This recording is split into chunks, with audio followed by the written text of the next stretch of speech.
For sure marami naman nakurakot si Dad. Paldo!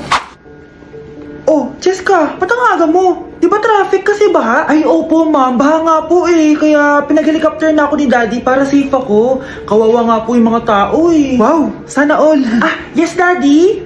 Opo, nandito na po ako sa school. Yung baon ko 1 million ha, send mo na. Ha? 1 million yung baon niya?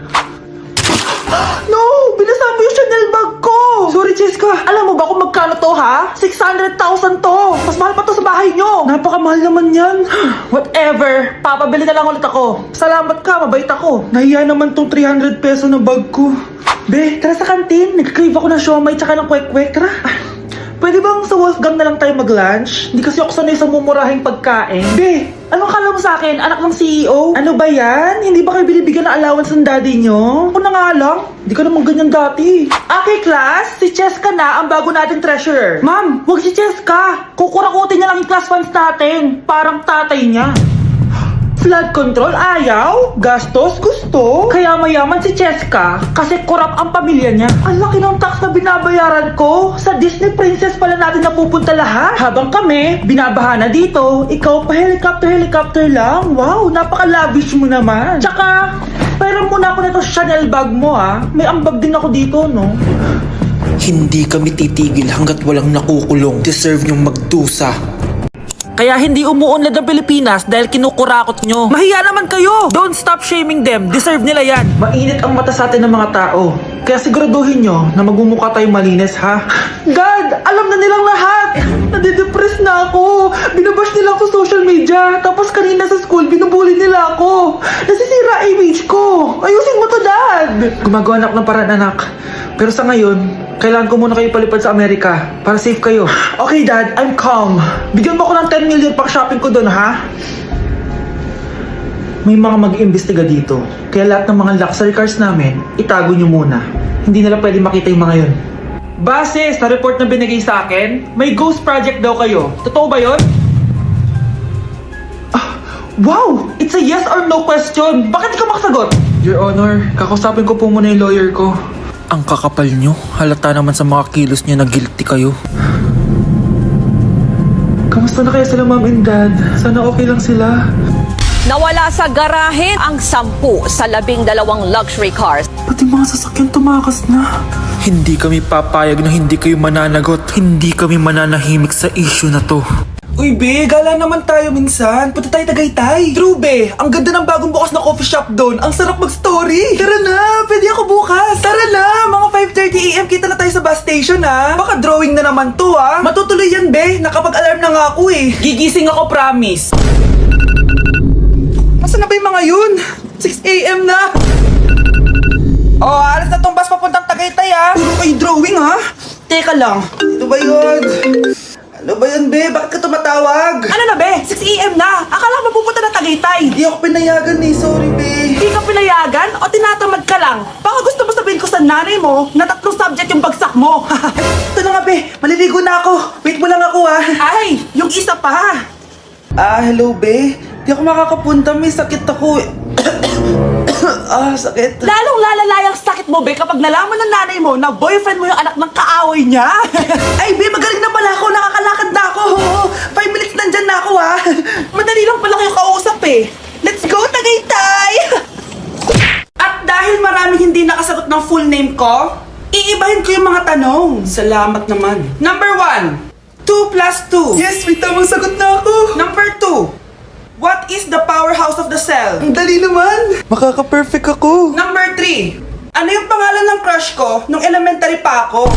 Ano na naman yan? Kung nakikinig talaga kayo, alam nyo kung sino yung crush ko. Aba, ma'am, akala bang iibahin mo yung mga tanong? Bakit may mga ganyang tanong na naman? Malamang, para makasigurado ako na nakikinig talaga kayo. Wala namang may paki kung sino naging crush mo na elementary ka, ma'am. Wala namang may alam yan eh.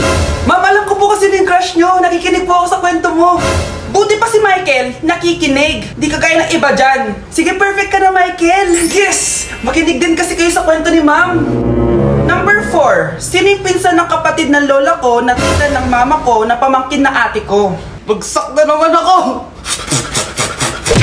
Kawawa ka naman, Be. Nireject ka ng crush mo. Ang pangit niya kasi. Tara na nga, baka mahawa pa tayo sa kapangitan niya. Humanda kayo sa akin. Maghihiganti ako sa inyo. A few moments later. Sorry guys, I'm late. Sino yan? May bago ba tayo kaklase? Be, si Scarlett yan. Oh, hi. Ako nga pala yung sinabihan yung pangit dati. Boyfriend niyo ba yung mga nandun? Sabi kasi nila, ang ganda ko daw. Ikaw yan, Scarlett? Hindi pwede. Paano nangyari to? Magpaganda ka na rin, Be. Baka habulin ako ng boyfriend mo. Bahala ka. Bye! Uy, Scarlett, ang ganda mo na. Anong sekreto mo? Maligo din kasi kayo, Be. Hala, di ba siya nag-reject sa kanya dati? OMG! Sorry nga pala sa nasabi ko sa'yo dati, pero sure na ako ngayon na gusto kita. Eto, para sa'yo. Okay. So tayo na? Pwede ka na umalis. Ang kapal din ng mukha mo no? Sorry pero may boyfriend na ako. Mas pogi at di katulad mo. Sandali lang! Ang sarap talaga maging maganda. Anak, gumising ka. Nay, anong ginagawa mo dito? Gumising ka, anak! Panaginip lang. Maganda pa rin ba ako?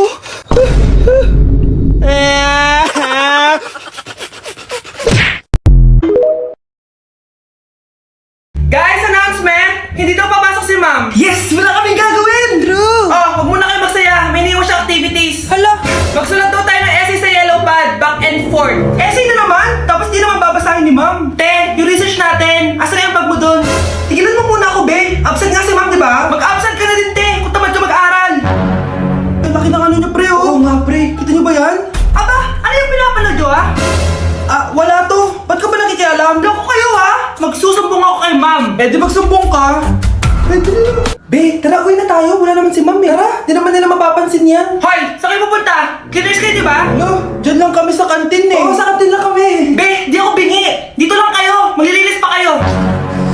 Babe, TikTok tayo. Sige, babe. Uy, sana all. Ang hirap naman ng step. Eh di kayo na masaya. Magbe-break din kayo. Dito pa kayo naglandian, ha? Humanda kayo kay ma'am. Good morning, class. Sorry, absent ako kahapon. Ay, hindi. Nasa excuse letter mo, ma'am. Ha? May pinagsasabi mo, Scarlett. Di ba kapag absent kami, hinihingan muna kami ng excuse letter? Nasaan yun sa'yo? Ang makakasagot na to may plus point sa akin. What is 2 times 2? Ma'am ako, ma'am. Wala bang gustong sumagot? Ma'am, alam ko po yung sagot. Times 2. Ma'am. Okay, Samantha. 2 times 2 is 4. Very good. May plus 5 ka sa akin. Ang daya naman. Kanina pa ako nagtataas ng kamay. Ma'am, pwede pa po ba ako mag-take ng quiz? Absent kasi ako kahapon, eh. Ay, hindi na. Absent pa more. Tatamad-tamad ka kasi mag-aral. Nagkasakit po kasi ako, ma'am. Oh, anong gagawin ko? Ma'am, pwede ba ako mag-quiz kahit absent din ako kahapon? Oo naman. O ito, magsimula ka na. Thank you po, ma'am. Eh, bakit siya pwede mag-quiz, ma'am? Bakit? May problema ka ba? Oo, may problema ako. Favoritism ka. Palagi na lang sa Samantha yung binibigyan mo ng chance. May galit ka ba sa akin, ma'am? Sabihin mo. Hindi ako galit sa'yo. Pero sa nanay mo, oo. Wag na wag mong dadama yung anak ko sa problema mo sa akin. Nay? Anong meron? Yung nanay mo, pabida. Dapat ako yung top 1 ng high school kami. Alam naman natin dalawa na deserve ko talaga maging top 1. Hindi kagaya mo, binabayaran yung school para tumaas ang grades. Totoo ba yun, Nay? Sinungaling ka! Mana ka naman para sa nanay mo, Samantha. Nga pala, alam na ng principal yung pagiging favoritism mo. Good luck na lang sa'yo, ha? Saan na ba ako? Saan ba ako papunta? Saan ako dadaan dito? Kaliwa o kanan? Ayan, lumagpas na. Layo pa ng ikutan ko niya. Ano ba naman to? Bilang-bilang na lang dumadaan. Tapos kapag nasagasaan mo, siya pang galit. Kita nang dumadaan na ako, oh. Bayan, galaw-galaw din. Late na ako, oh. Ano, dito na lang ako titira.